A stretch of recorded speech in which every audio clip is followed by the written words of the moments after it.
The story begins long before Hezekiah first opened his eyes to the light of Judah. It begins in the lingering shadows of a kingdom fractured by fear. It's caught between the memory of its covenant and the pressures of empires rising like storms on every horizon. Jerusalem stood upon its ancient heights as it always had, its walls weathered by centuries of triumphs and failures, its foundations laid by hands that remembered Abraham, Isaac, Jacob, and the promises spoken into the breath of the desert wind. Yet in the days before Hezekiah's reign, those sacred foundations trembled beneath the choices of a king who had turned his back on the God of his fathers. That king was Ahaz, Hezekiah's father. His reign had been marked by desperation, a time when the heart of Judah weakened as its ruler faltered.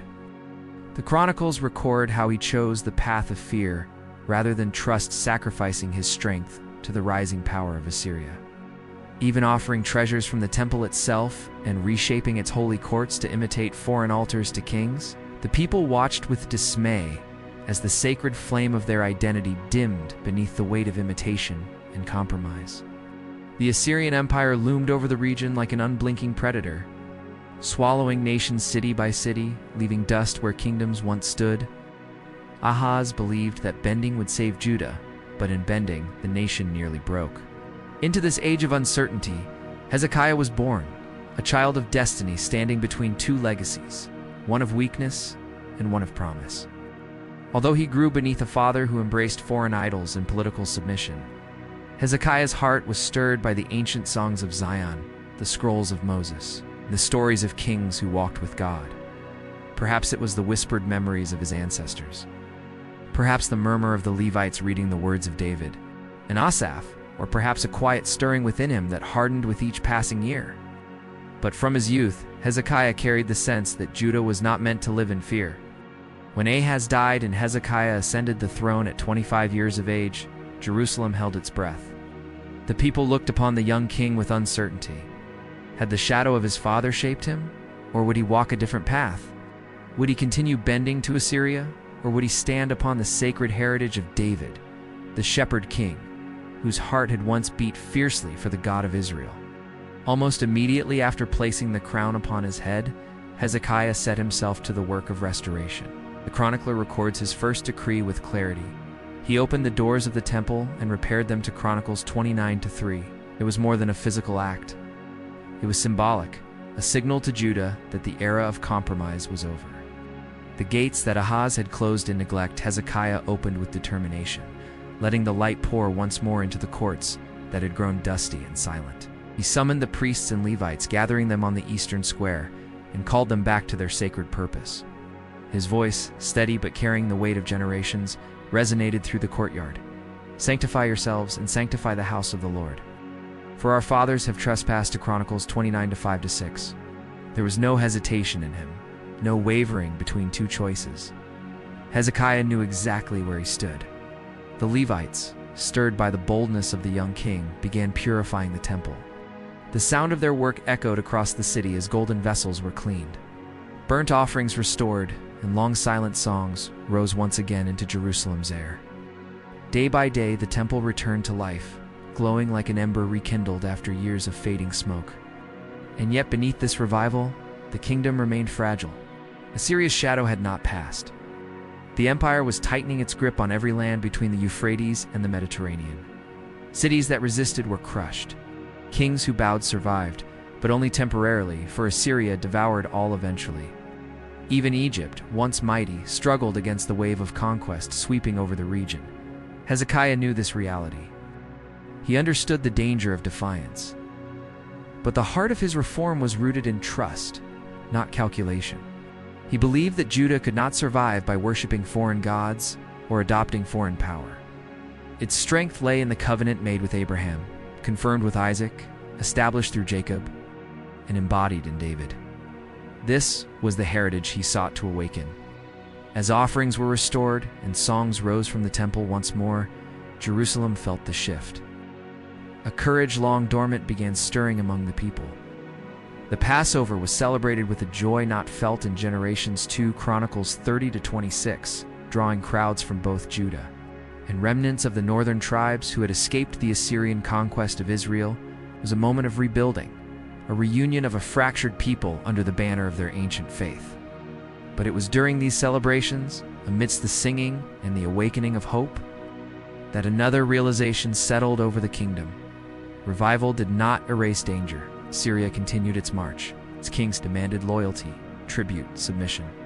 And Hezekiah, with a zeal that risked everything, began weakening those bonds. He removed signs of Assyrian influence. He strengthened Jerusalem's defenses. He dug deep into the rock of the city's hill, preparing a passage to secure water from the Gihon spring, a tunnel that would shield the lifeblood of the city if siege ever came. People whispered about the boldness of such decisions, admired his courage, yet feared its consequences. For if Assyria noticed Judah's shift, retribution would come, swift and terrible. But Hezekiah pressed on. Its reforms spread throughout the land, tearing down idols and high places. Breaking the bronze serpent that had become an object of misplaced worship, he sought to purify not only the temple, but the entire nation, turning their hearts back to the God who had carried them through centuries of uncertainty. And as the kingdom changed, so did its king. Hezekiah grew in confidence, in authority, and in the conviction that Judah's identity did not belong to Assyria, but to the sacred lineage of Abraham and David. That lineage, stretching across centuries, now rested upon his shoulders. Every decision he made would echo across history. Every step he took would determine whether Jerusalem stood or fell. Yet in those early years, the threat seemed distant, like the first rumble of a storm still hidden beyond the horizon. The people rejoiced in their restored traditions. The city's walls hummed with newfound strength. The temple shone with a purity not seen since the days of Solomon. It was an era of preparation, a gathering of strength before the clash that destiny was already shaping.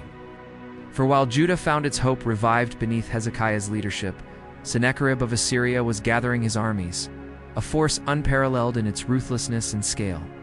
Already he had swept through fortified cities, crushing resistance, enslaving thousands. And engraving his victories on stone for all to see. The winds of war were rising, and soon they would blow against the gates of Jerusalem with fury the world had rarely witnessed. But for the moment, in the first years of his reign, Hezekiah stood upon the high walls of the city, looking over the land with the resolve of a king who understood that he had been born for a purpose larger than himself. His people, long oppressed, began to walk with lifted heads. The songs in the temple echoed through the streets like the heartbeat of a kingdom, awakening from a long slumber. The storm had not yet arrived, but the foundations were being laid for the battle that would define an age. And as Hezekiah gazed toward the distant lands where Assyria marched, he knew that the time was coming when faith, courage, and lineage would be tested in the fire of history. The kingdom was awakening, but soon the empire would notice. Time moved steadily through Hezekiah's reign, and with every passing year the king's resolve became a force as solid as the walls of Zion. Judah's spiritual renewal had strengthened its heartbeat. The people had rediscovered the identity that had once defined their ancestors. Passover celebrations, the cleansing of the temple, and the unity formed between the scattered remnants of Israel and Judah had woven a new confidence into the soul of the nation. Yet even as the incense drifted through the temple courts and choirs filled Jerusalem with songs that reached back centuries, warnings began whispering along the trade routes and through the caravan trails. Stories of Assyria's unstoppable advance clung to every traveler's cloak like dust from distant battlefields. The empire had grown monstrous in its reach. From the mountains of Urartu to the sands of the Egyptian frontier, Assyria's dominance was undisputed. Its kings boasted of cities burned, kings subdued, and nations humbled beneath their iron rule. On the stone reliefs carved in Nineveh, defeated rulers knelt with ropes tied through their lips, while soldiers marched captives in endless lines toward exile. The world trembled under the thunder of Assyrian chariots, and even distant rulers spoke cautiously, knowing that any act of defiance could summon destruction. Hezekiah was not ignorant of this threat.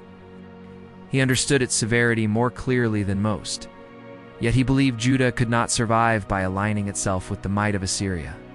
Tribute drained the temple treasury, submission weakened the spirit of the people, and above all, dependence on foreign power contradicted the covenant that bound Judah to its God. So gradually, carefully, he loosened Assyria's grip, believing that the future of Jerusalem rested not on appeasement, but on faithfulness. His preparations were not only spiritual, but practical. He examined the city's defenses, reinforcing the ancient walls and constructing new fortifications. The broad wall that rose on Jerusalem's western flank testified to his awareness of the threat. He saw, too, the stockpiling of supplies. He reorganized the military. And deep beneath the city, workers struck stone with relentless rhythm, carving an underground conduit to secure water during siege, an engineering marvel that would be remembered for generations. Their labor echoed through the darkness as they dug from opposite angles, guided by the faint sound of one team calling to the other, until at last the two streams met.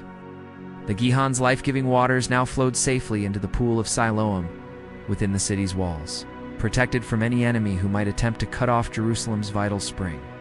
All of this Hezekiah did with unwavering purpose, even as messengers arrived from distant lands bringing troubling reports. One day, as dawn cast a warm glow over the rooftops of Jerusalem, a messenger arrived breathless at the palace. Dust clung to his garments, and exhaustion clouded his eyes, but the urgency of his message cut through his fatigue. "Sennacherib has taken the northern cities," he announced, bowing before the king. "The fortified towns of Israel have fallen. Only Samaria remains, and it cannot hold." The court stirred uneasily. Everyone knew Samaria had resisted the Assyrians for years, enduring siege after siege under different kings. Now, with Sennacherib on the throne, the resistance would be crushed, and so it was.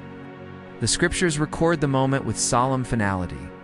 The king of Assyria carried Israel away to Kings 18:11. Now tens of thousands were uprooted from their homes and scattered across distant lands, replaced by foreigners who would reshape the culture of the region. The heart of the northern kingdom ceased beating, and Judah felt the loss like a deep wound. Hezekiah received the news with sorrow, but also with sharpened awareness. If Israel had fallen, Judah stood alone as the last remnant of the ancient tribes. The sacred lineage, the line of Abraham, the covenant promise carried through Isaac and Jacob. The kingdom built by David now rested entirely within the walls of Jerusalem. The covenant story would collapse with it, swallowed like all others who had vanished into the jaws of empire. The pressure grew heavier with each passing season. Assyria expanded its reach deeper into the region, crushing any hint of rebellion. Envoys of smaller kingdoms whispered of alliances looking toward Egypt for support. Egypt, sensing opportunity, extended promises though its power had waned, and its assurances were brittle as papyrus left too long in the sun. The prophet who walked the streets of Jerusalem in those days warned the king of the danger in trusting foreign nations. "Woe to those who go down to Egypt for help," he proclaimed Isaiah 31:1. Hezekiah listened carefully, knowing that although diplomacy had its place, Judah's deliverance must come from a higher source. Still, diplomacy was a delicate dance. For a time, Hezekiah continued sending tribute to Assyria, gold, silver, and treasures from the temple, not out of devotion, but as a temporary shield until Judah could strengthen itself. But when Sennacherib's attentions shifted toward rebellion in Babylon, Hezekiah seized the opportunity to break free. Tribute ceased. Assyrian envoys were denied. And for the first time in years, Judah stood without the yoke of foreign dominance. The decision was bold, even reckless in the eyes of some. Yet Hezekiah believed it was necessary. If Judah lived in fear, it would never stand. If it compromised its identity, it would never survive. True strength came not from submission, but from the God who had parted the sea for Moses and who had brought David victory against impossible odds. But boldness often summons its own storm. When Sennacherib returned from his campaigns in the east and heard that Judah had rebelled, his fury ignited like dry brush set to flame. The empire's armies began moving westward, devouring the fortified cities of Judah one by one. Kish, the great stronghold that guarded the southern approach to Jerusalem, became the centerpiece of Sennacherib's wrath. Its walls fell beneath the relentless assault of siege engines, archers, and infantry. Reliefs carved in Nineveh would later immortalize the scene. The people of Lachish led away in chains. City burning, the Assyrian king seated on a throne before the conquered stronghold as prisoners bowed before him. News of Lachish's fall arrived in Jerusalem like a harsh wind tearing through a fragile canopy. Hezekiah listened as his generals reported the loss, their voices trembling despite their efforts to remain composed. The king closed his eyes for a moment, breathing deeply, feeling the weight of the nation pressing heavily upon him. Every step he had taken to reform Judah, every decision to turn its heart back to the covenant, now narrowed toward this single truth: Assyria was coming for Jerusalem. The people felt the tension as well. Mothers hurried their children indoors when the sound of footsteps echoed through the streets. Merchants whispered as they closed their shutters earlier each day. Soldiers patrolled with tightened grips on their spears, glancing often toward the north where the dust of marching armies would soon rise. Yet beneath the fear, a strange resolve grew. Judah had not known such spiritual strength in generations. The temple was alive. The priests and Levites moved with renewed purpose. The people remembered who they were, descendants of a promise older than any empire. Hezekiah himself was not immune to fear, but he did not allow it to rule him. He sought counsel from Isaiah, the prophet whose words cut through confusion like a blade through tangled reeds. Isaiah assured him that Assyria, though fearsome, would not be the final word. The enemy would not conquer Jerusalem, for the city was bound to a purpose beyond the reach of earthly kings. Isaiah 37-35. These were words of hope, yet the king understood they were not an excuse for inaction. Faith demanded effort, preparation, and vigilance. So he strengthened the defenses again, sealed the outer springs, organized the army, and addressed the people, encouraging them with words that would echo through the ages. Be strong and courageous. With us is the Lord our God, to help us and to fight our battles. To Chronicles 32-7-8. Those words brought comfort, but they could not silence the distant thunder of Assyria's armies, marching closer each day. And so, as the sun dipped behind the hills surrounding Jerusalem, casting long shadows across the freshly fortified walls, Hezekiah stood at the highest point of the city, gazing toward the horizon. In the fading light, he imagined the outline of enemy banners, the flash of armor catching the last rays of day, and the dust that soon would rise like a choking cloud. He knew the time for waiting was nearly at an end. The storm that had consumed nations was turning its fury toward the sacred city, the last bastion of the lineage stretching back to Abraham. If Jerusalem fell, the sacred heritage would be scattered like ashes in the wind. The night grew deeper, the stars emerging one by one. Hezekiah lingered a while longer, breathing the cool air, letting resolve settle within him like bedrock. To defend Jerusalem was not simply to preserve a city. It was to safeguard the covenant, the history, the promise, and the future of a people.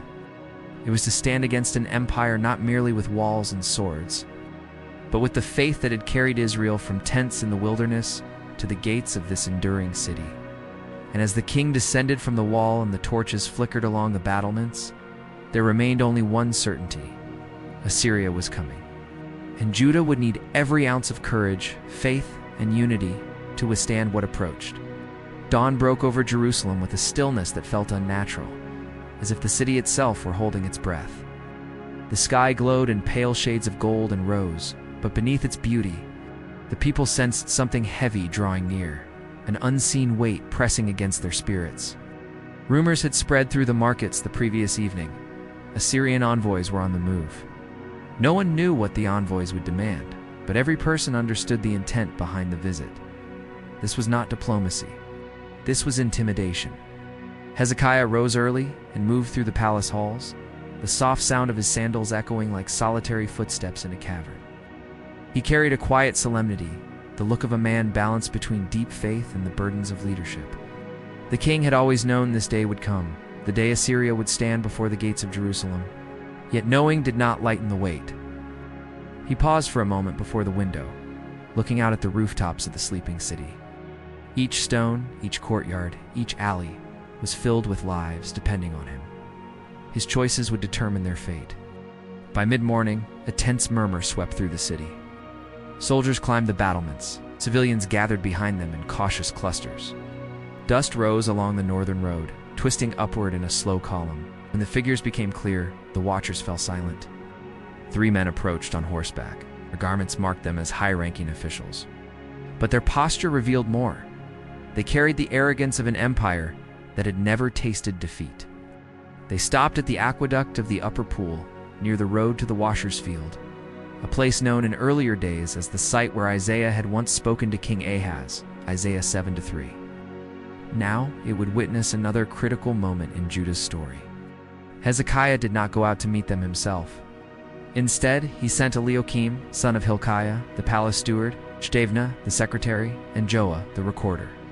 These were men of wisdom and authority, men who could stand before the representatives of the mightiest empire on earth without faltering. Still, as they approached the Assyrian delegation, even their steady hands betrayed a tremor. The Assyrian spokesman stepped forward. He was known as the Rabshakeh, a title reflecting high military rank and authority. Tall, imposing, and dressed in richly embroidered attire, he carried himself with the confidence of one accustomed to bending nations to his master's will. His eyes surveyed the officials of Judah with a mixture of curiosity and disdain. When he spoke, his voice boomed across the open field, intentionally loud enough for the soldiers on the wall to hear, and for the people behind them to feel its sting. "Say to Hezekiah," he declared, "Thus says the great king, the king of Assyria. What is this confidence you trust in?" 2 Kings 18:19. The words struck the officials like a cold wind. The Rabshakeh continued, his tone dripping with mockery. "You speak of counsel and strength for war, but these are empty words. On whom do you depend that you rebelled against my master? Look, you trust in Egypt, that broken reed of a staff, which pierces the hand of anyone who leans on it." He walked forward a few steps, his boots grinding into the dust, his voice rising with theatrical scorn. "And if you tell me we trust in the Lord our God, is it not he whose high places and altars Hezekiah removed?" To Kings 18:22, this was not ignorance, it was strategic manipulation. The Assyrians had learned enough of Judah's recent reforms to twist them into an accusation, sowing doubt among any who wavered. They understood that psychological warfare could weaken a city long before the siege towers arrived. On the wall, soldiers exchanged uneasy glances. Some of the people behind them murmured in confusion. The Rabshakeh noticed the shifting crowd and smiled thinly. Sensing the danger, Eliakim stepped forward and spoke with controlled urgency. "Speak to your servants in Aramaic, for we understand it. Do not speak to us in the language of Judah, for those who are on the wall will hear." 2 Kings 18:26, the plea was sensible. The officials sought to contain panic, to keep the people from hearing words meant to unsettle them. But the Rabshakeh erupted in a contemptuous laugh. "Has my master sent me to speak these words only to your king and your officials?" he shouted, swinging his arm toward the wall. "No, I am sent to speak to those seated on the wall who, when the siege comes, will eat their own waste and drink their own water." Gasps rippled across the battlements. Others clutched their children. Men set their jaws tightly, anger rising in their eyes. But the Rabshakeh was not finished. He stepped closer, cupping his hands around his mouth as if inviting the entire city to listen. "Hear the words of the great king, the king of Assyria." His voice rose like thunder. "Do not let Hezekiah deceive you, for he cannot deliver you. Do not let Hezekiah persuade you to trust in the Lord when he says, 'The Lord will surely deliver us.' Has any of the gods of the nations delivered their lands from the hand of the king of Assyria?" 2 Kings 18:29-33, he paced with growing intensity. "Where are the gods of Hamath and Arpad? Where are the gods of Sepharvaim?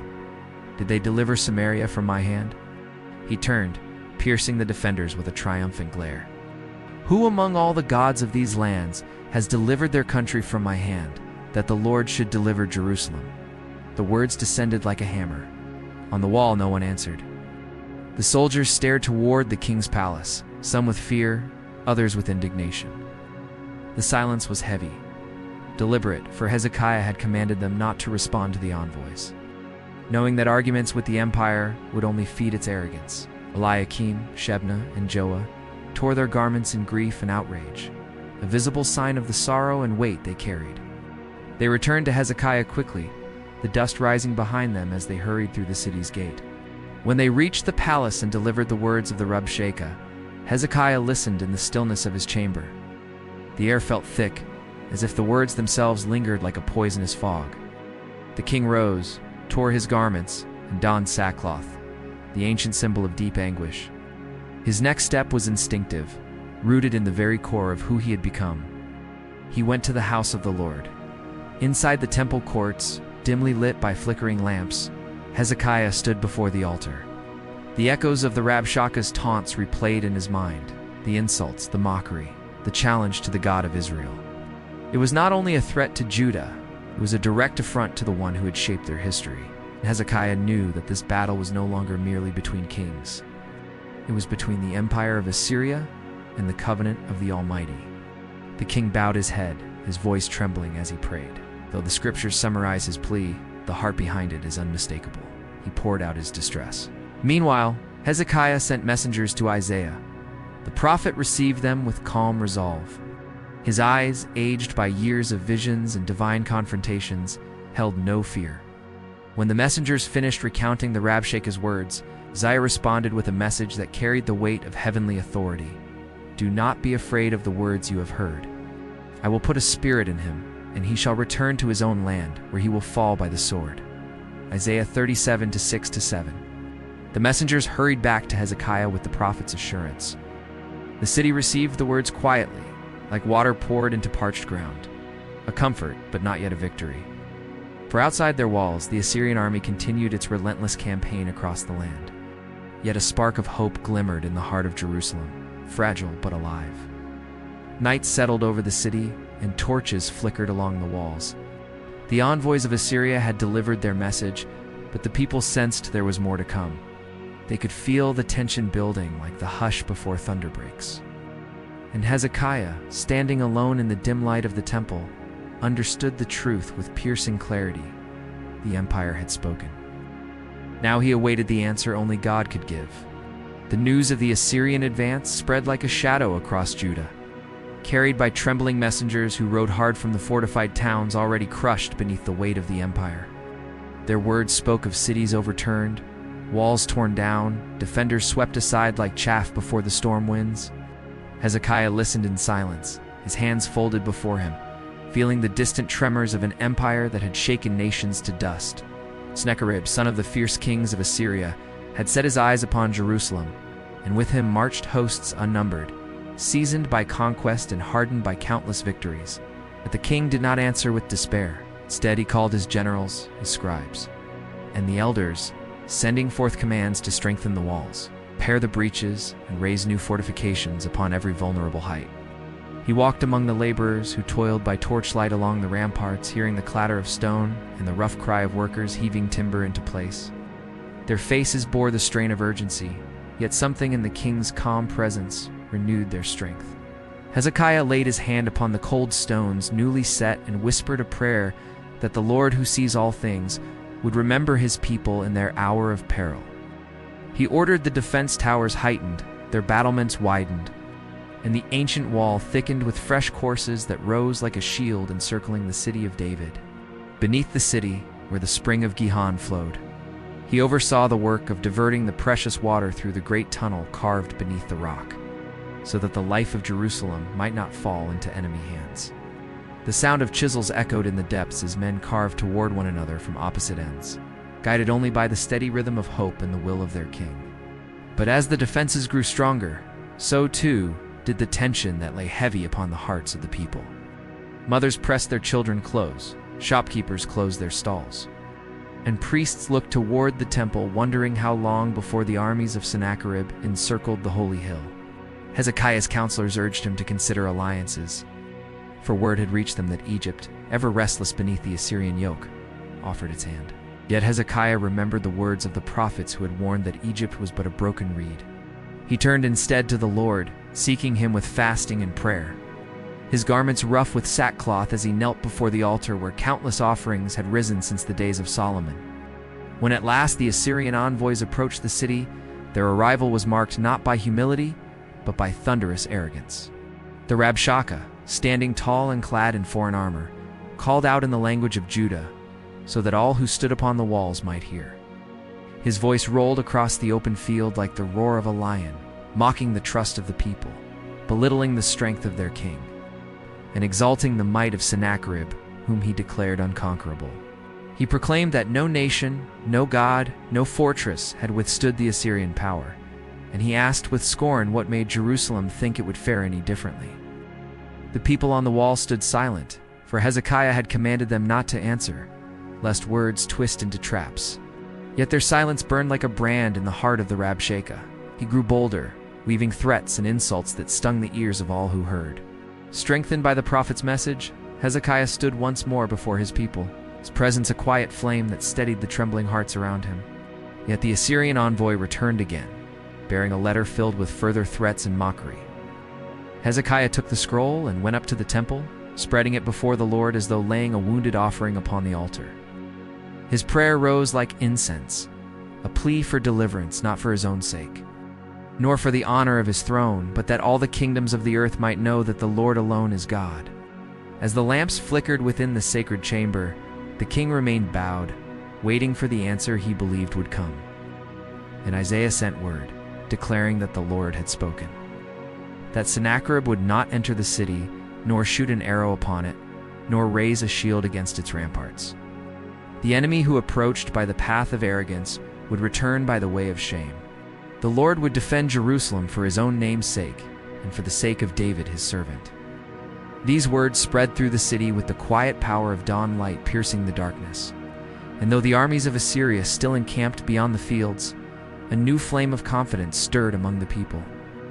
Night settled upon Jerusalem, cool and still, the stars wheeling silently above the sleeping city.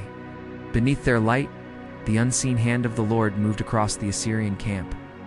Unseen, yet irresistible, touching the ranks of mighty warriors who had marched through nations like fire through dry grass. By the morning, when the people of Judah looked beyond the walls, the vast hosts that had once threatened them with destruction lay scattered, and silent as though a great wind had swept across the camp and stilled the breath of the invaders. In the night, the Lord had answered Hezekiah's cry, sending his angel to strike down 185,000 of the Assyrian soldiers, unraveling the pride of an empire in a single stroke. What no army of Judah could have achieved, God accomplished, without the lifting of a sword, leaving the people to gaze upon the field in stunned reverence, knowing that the deliverance of Jerusalem had come by a power far beyond their own. Word reached Sennacherib, who turned back toward his own land, carrying with him the weight of a defeat not wrought by sword or shield, but by the power of the Lord whom he had mocked.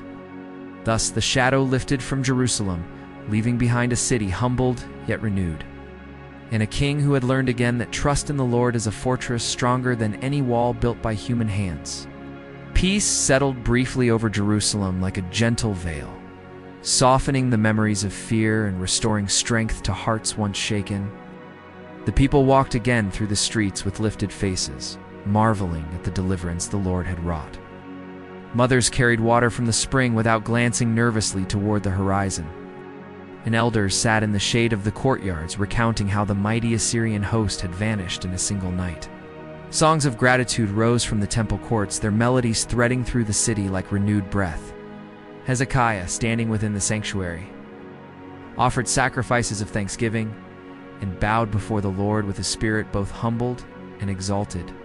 The king's gratitude was deep, for he knew well that stone walls and iron weapons had not saved Judah. It was the Lord who had heard, and the Lord who had answered. Yet as the memory of danger receded, a new trial crept upon Hezekiah, not in the form of an enemy army, but in the frailty of his own flesh. A sickness came upon him suddenly, laying him low with fever and weakening his limbs until he could no longer stand. The courtyards of the palace fell silent, and whispers stirred among the servants as the physicians tended him with anxious hands.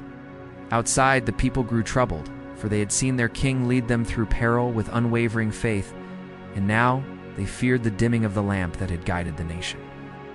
The sound of mourning touched the edges of the city, for the sickness deepened swiftly, like a shadow lengthening at the end of day. Isaiah the prophet entered the chamber where Hezekiah lay, his presence solemn, bearing a message that weighed upon him like a stone. With steady voice, he delivered the word of the Lord, that the king should set his affairs in order, for death was approaching. The words fell upon Hezekiah's heart with the force of a sudden blow. He turned his face toward the wall, away from those who stood near him, as if seeking a hidden place where only the Lord might hear. Tears streamed from his eyes as he prayed, reminding the Lord of his years of faithfulness and the devotion with which he had walked before him. Even as Isaiah departed the courtyard, the answer came swiftly. Before the prophet reached the middle of the city, the word of the Lord returned to him like a wind guiding him back. He turned at once, retracing his steps to the chamber where the king lay. There, standing over Hezekiah once more, Isaiah spoke a new message. Bright with promise, the Lord had heard his prayer, seen his tears, and would heal him. On the third day, the king would go up to the temple, restored. 15 more years would be added to his life, and the Lord would defend the city again for his sake and for the sake of his servant David. Hope flickered anew in Hezekiah's eyes as Isaiah ordered a poultice of figs to be laid upon the inflamed wound. Though the healing came through simple means, its power was woven with divine promise, and the king felt strength stirring within him like a flame rekindled. Yet even in the midst of this assurance, a question lingered in his heart. He asked for a sign, not out of rebellion or disbelief, but from a desire that his weakened body longed for certainty. Isaiah declared that the Lord would grant a sign upon the steps built by Ahaz, where the shadow of the sun measured the passage of each day. The prophet offered a choice. Should the shadow move forward or backward? Hezekiah, knowing that shadows naturally lengthen, asked for the harder sign for the shadow to retreat, to climb upward against its own path. And at the prophet's prayer, the shadow reversed its course. Stepping backward on the stairs as though time itself bowed to the word of the Lord, strength returned to the king slowly, each day bringing renewed vigor. When the third day dawned, Hezekiah rose from his bed and walked toward the temple, his steps steady, his eyes bright with gratitude. The people rejoiced to see him, for they had feared the worst.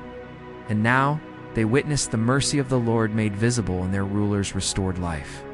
The courtyards filled with songs of thanksgiving once more, and the fragrance of offerings drifted into the air as Hezekiah knelt where he had once prayed in desperate sorrow. Now he lifted his face in thanksgiving, his heart overflowing with praise for the God who answers in times of trouble. As the years following his recovery unfolded, foreign envoys began to take notice of the wonders that surrounded the king of Judah. News of his healing and of the miraculous reversal of the shadow reached far lands, stirring curiosity among nations that had once dismissed Jerusalem as a small and insignificant kingdom. Among these were messengers from Babylon bearing letters and gifts, sent by a ruler who sought to inquire of the king who had been healed in so remarkable a manner.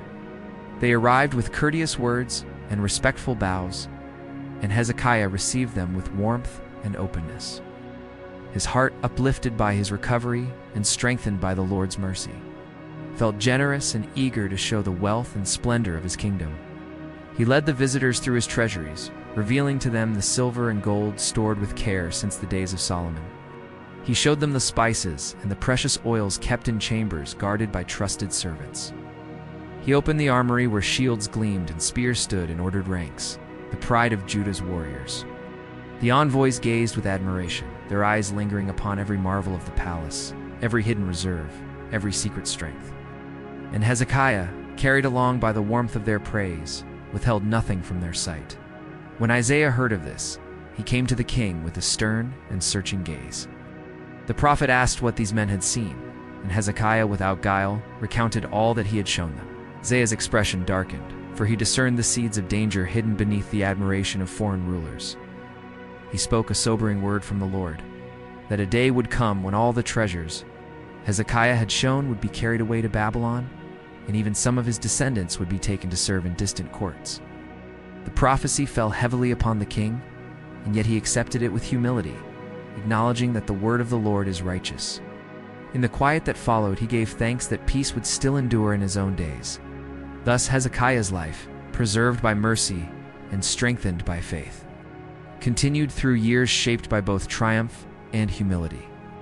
His story became a testament to the power of prayer, the danger of pride, and the enduring truth that the Lord remains the fortress of his people through every trial.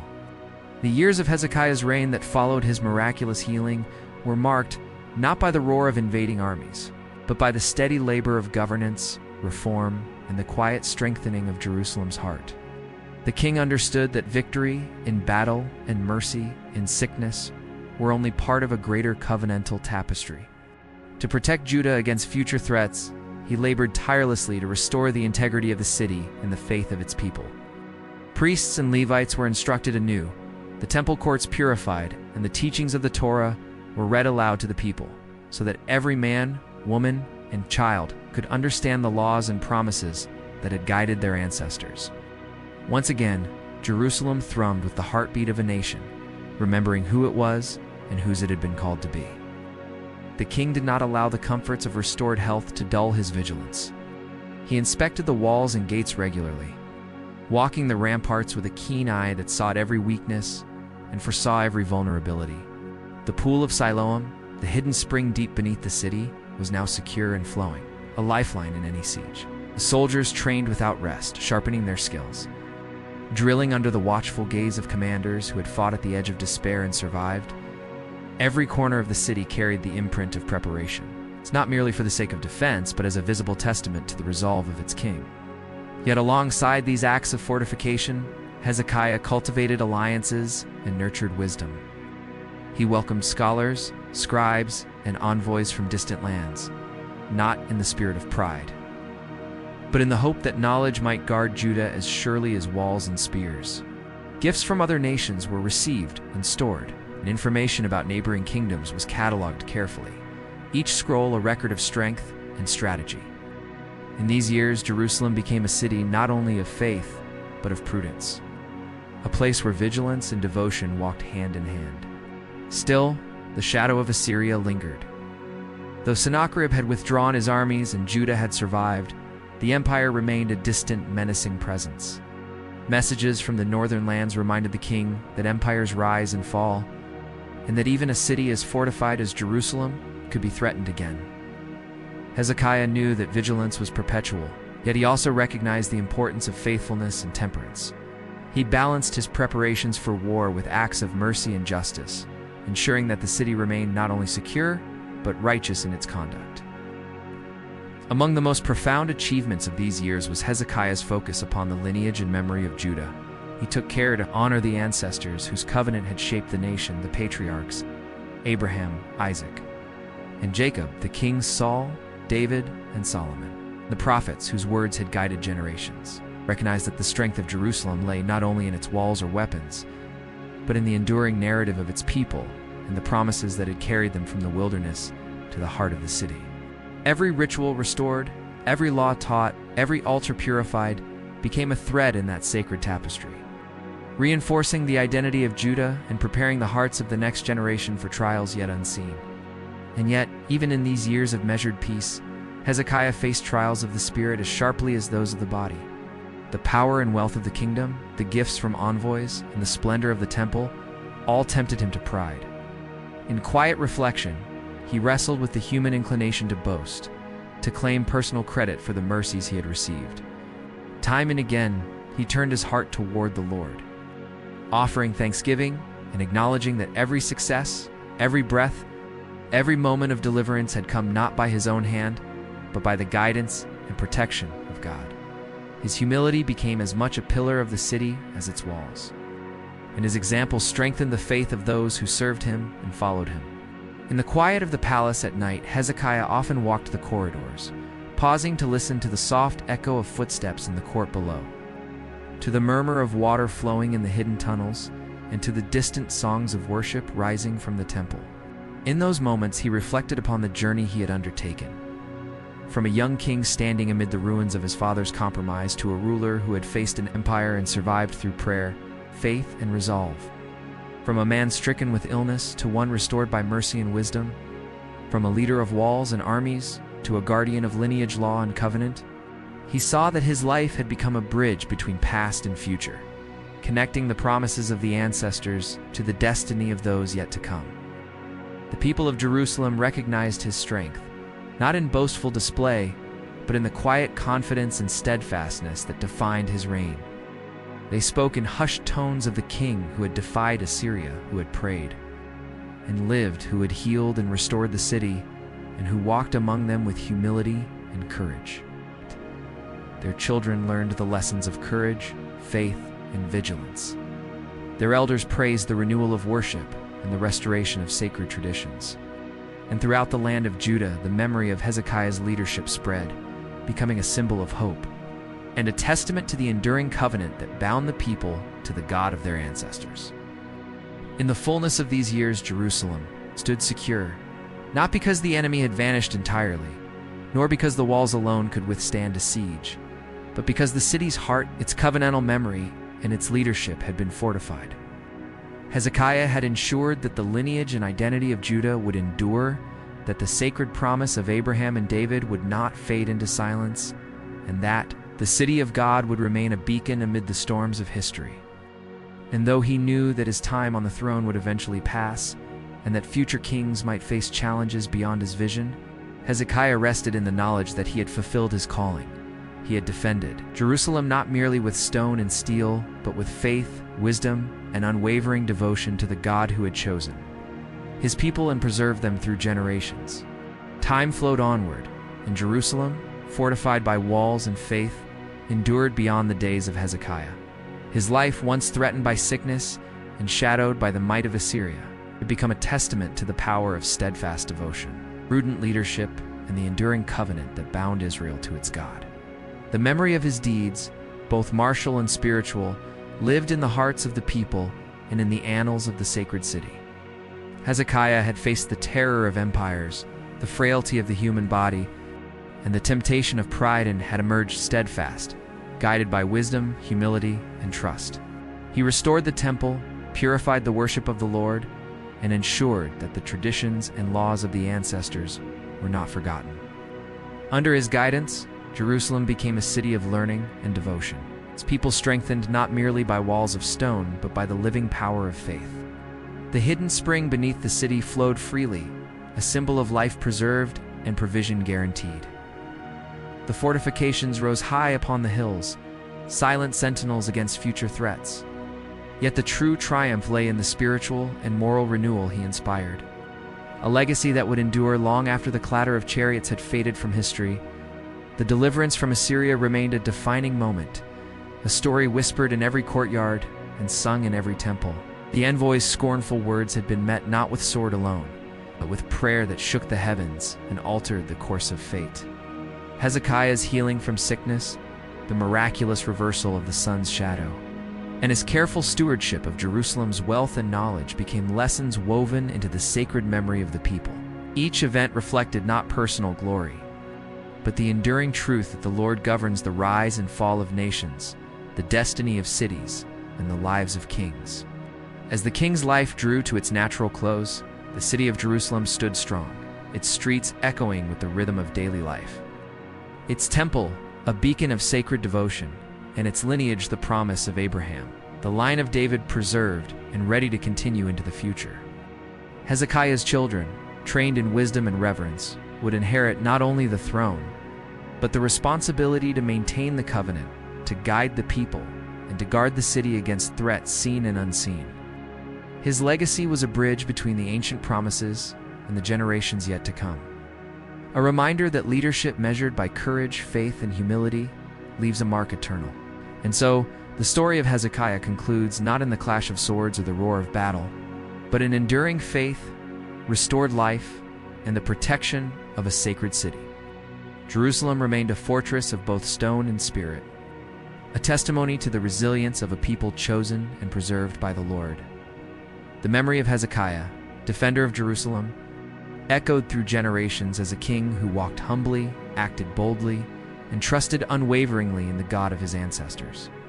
In the quiet twilight, as the lamps of the city glimmered and the stars wheeled above the hills, the people of Judah could see the truth of their heritage reflected in the walls, the temple, and the hearts of those who remembered. The sacred lineage endured, the covenant lived on in Jerusalem, guided by the hand of God and the wisdom of a faithful king. From the days of Ahaz to the triumph of deliverance, from illness and fear to restoration and vigilance, the life of Hezekiah stands as a monument to courage and faith, and the story of Jerusalem, preserved through walls, prayers, and generations of devotion, carries forward unbroken into the annals of time a city chosen, a lineage sacred, and a king remembered forever.